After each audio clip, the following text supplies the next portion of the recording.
último libro en realidad es el resumen y la otra cara de la media docena de libros que he publicado hasta ahora.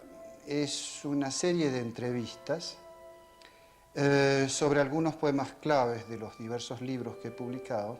Este libro relata un trayecto que se ha transformado en un proyecto para hacer una especie de paronomasia. Es decir, que en mi primer libro de poemas, Diálogo, había un poema que se llamaba El Eco, que era un poema que provenía de un libro anterior que nunca publiqué. En ese primer libro yo lo había escrito como todo el mundo escribe, es decir, porque yo tenía algo que decir. Y cuando me di cuenta que ese libro no era lo suficientemente bueno, lo dejé de lado, pero había ciertas partes que podían salvarse y empecé a hacer toda una serie de transformaciones.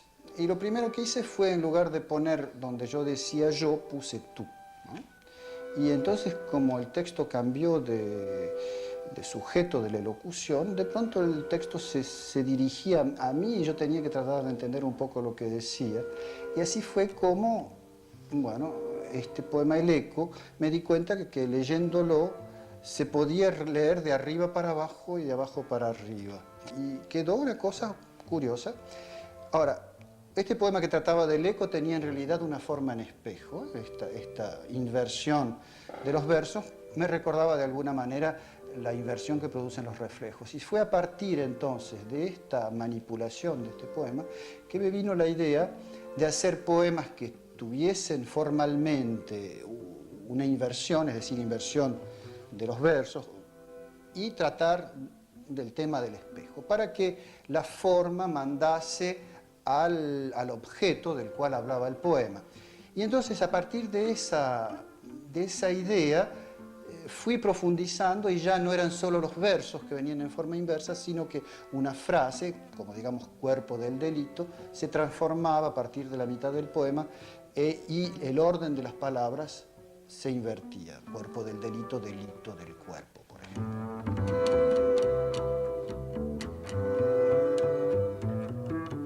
No creo en una definición de la poesía que es decir lo indecible, decir el silencio.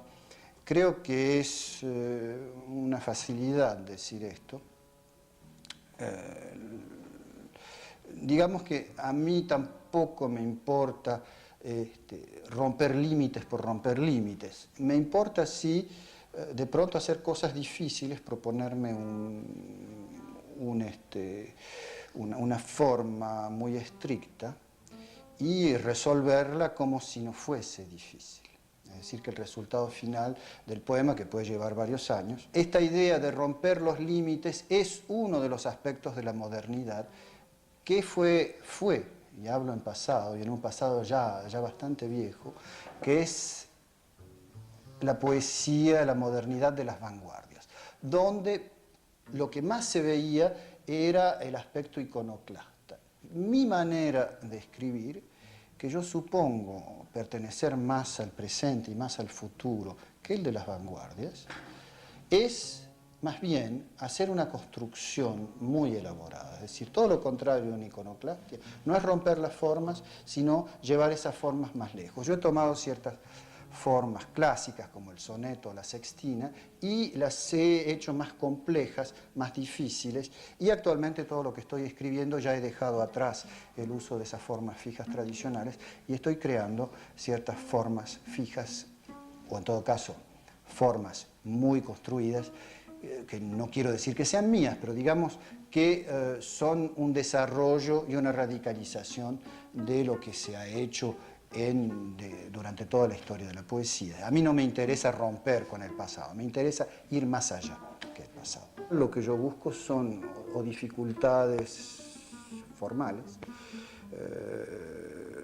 o dificultades de tipo semántico que el resolverlas, es decir, hacer que eso se vuelva aparentemente fácil o que lo absurdo de pronto parezca tener un sentido y lo tenga realmente, es uno de los motores de mi escritura, sí.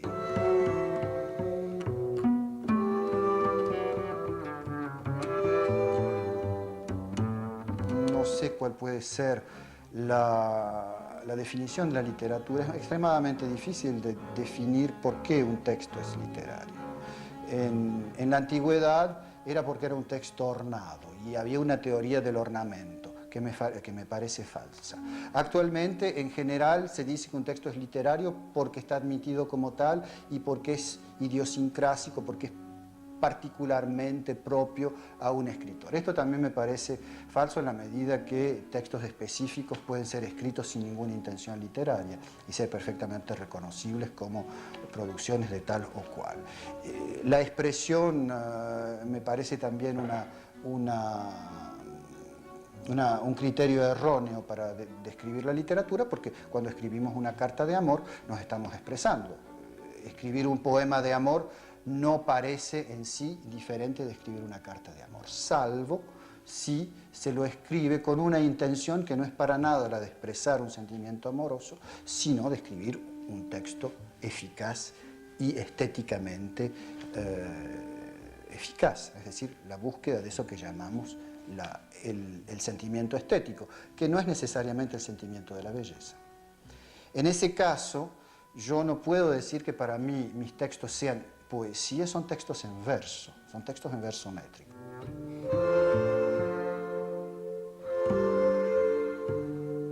Jugábamos a hacer vivir más ecos, si un eco por azar nos repetía nuestras palabras, nuestras voces vivas, aunque ignorásemos entonces que éramos tan tenues como un eco que copiábamos las palabras de todos, los deseos, de amantes ya olvidados, el amor, que los siglos reciben de los siglos, que los siglos reciben de los siglos, de amantes ya olvidados, el amor, las palabras de todos los deseos, tan tenues como un eco que copiábamos, aunque ignorásemos entonces que éramos nuestras palabras, nuestras voces vivas, si un eco por azar nos repetía, jugábamos a hacer vivir más ecos.